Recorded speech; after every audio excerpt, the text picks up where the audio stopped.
السلام علیکم دوستو، آپ سبھی کا ہمارے یوٹیوب چینل پر استقبال ہے۔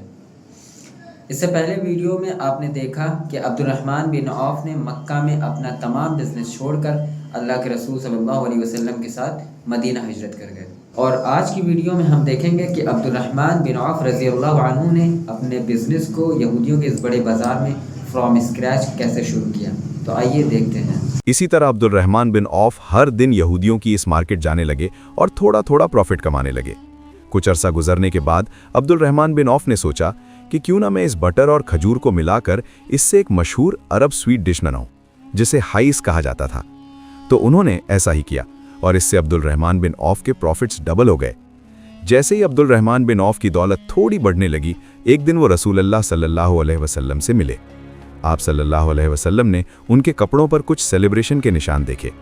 تو عبد الرحمن رضی اللہ عنہ نے انہیں بتایا کہ میں نے شادی کر لی ہے۔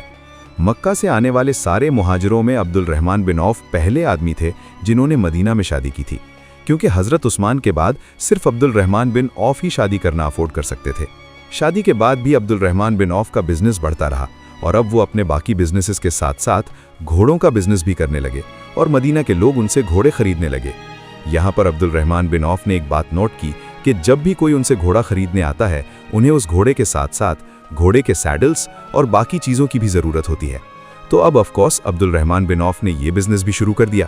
اور اس کے بعد آخر عبد الرحمن رضی اللہ عنہ نے مدینہ میں کپڑوں، لیدر اور پرفیومز کا بزنس دوبارہ شروع کیا، اور یہ وہی بزنس تھے جو مکہ کے لوگوں نے عبد الرحمن بن عوف سے زبردستی چھینے تھے۔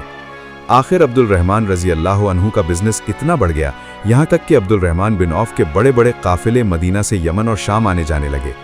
اب فائنلی مسلمانوں کا سب سے بڑا بزنس مین عبد الرحمن بن عوف یہودیوں کے سب سے بڑے بزنس مین ابو رافع کو ٹکر دینے کے لیے تیار تھے۔ اس یہودی اور عبد الرحمن رضی اللہ عنہ کے بزنس کرنے کا طریقہ بالکل ڈیفرنٹ تھا۔ یہودی آپس میں سستی چیزیں اور دوسروں کو مہنگی چیزیں بیچتے تھے، لیکن عبد الرحمن بن عوف کے قافلوں میں سب کو ایک ہی ریٹ میں چیزیں بیچی جاتی تھیں۔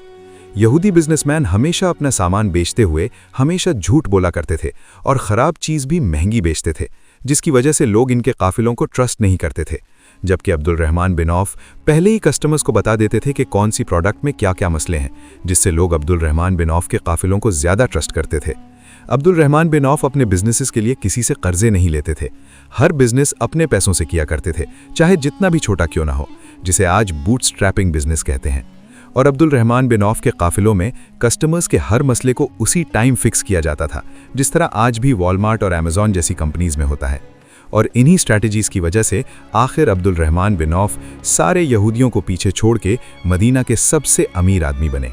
یہ سب دیکھ کر ایک دن کسی نے عبد الرحمن بن عوف سے پوچھا کہ آخر آپ نے اتنا بڑا بزنس بنایا کیسے؟ تو انہوں نے جواب دیا کہ میں نے کبھی بھی ایسا کوئی بھی پتھر نہیں اٹھایا جب تک مجھے یہ امید نہ ہو کہ اس پتھر کے نیچے گولڈ ہوگا۔ یہ تو تھے عبد الرحمن بن عوف کے بزنسز، لیکن اس سب کے علاوہ بھی عبد الرحمن رضی اللہ عنہ آپ صلی اللہ علیہ وسلم کے ساتھ ہر جنگ میں بہادری سے کھڑے تھے اور اپنے اسی بزنس کے دولت سے مسلمانوں کی اس آرمی کو سپورٹ کرتے رہتے تھے، یہاں تک کہ جنگ احد میں آپ صلی اللہ علیہ وسلم کو ڈیفینڈ کرتے ہوئے عبد الرحمن رضی اللہ عنہ پر تلوار کے 21 وار کیے گئے، اور وہ اتنے زخمی ہوئے کہ احد کی جنگ کے بعد وہ کبھی بھی صحیح طرح نہیں چل سکتے تھے۔ عبد الرحمن بن عوف آپ صلی اللہ علیہ وسلم کے اتنے ٹرسٹڈ آدمی تھے کہ ایک دن آپ صلی اللہ علیہ وسلم نے انہیں اپنے پاس بلایا، ان کے سر پر خود اپنے ہاتھوں سے کالی پگڑی باندھی اور پھر انہیں مسلمانوں کی ایک فوج کا لیڈر بنا کر عرب کا ایک علاقہ فتح کرنے کے لیے روانہ کیا، اور انہوں نے وہ علاقہ فتح کر لیا۔ جس کے بعد جب مسلمان خیبر کی جنگ جیتے، آپ صلی اللہ علیہ وسلم نے عبد الرحمن بن عوف کو خیبر کے 2 بڑے باغ گفٹ دیے۔ لیکن خیبر کی جنگ کے بعد عبد الرحمن بن عوف کی پرانی زندگی کا ایک واقعہ دوبارہ ان کے سامنے آیا۔ ایک دن آپ صلی اللہ علیہ وسلم نے اپنے جنرل خالد بن ولید کو عرب کا ایک قبیلہ فتح کرنے کے لیے بھیجا۔ خالد بن ولید آپ صلی اللہ علیہ وسلم کے حکم سے فل سپیڈ اس قبیلے کی طرف روانہ ہوئے، لیکن وہاں پہنچتے ہی انہوں نے کسی کنفیوژن کی وجہ سے وہاں کے کچھ لوگوں کو مارنے کا حکم دیا، جسے ہم پہلے ہی ایکسپلین کر چکے ہیں۔ ان لوگوں کو مارنے کی وجہ سے کچھ صحابہ خالد بن ولید سے ناراض تھے،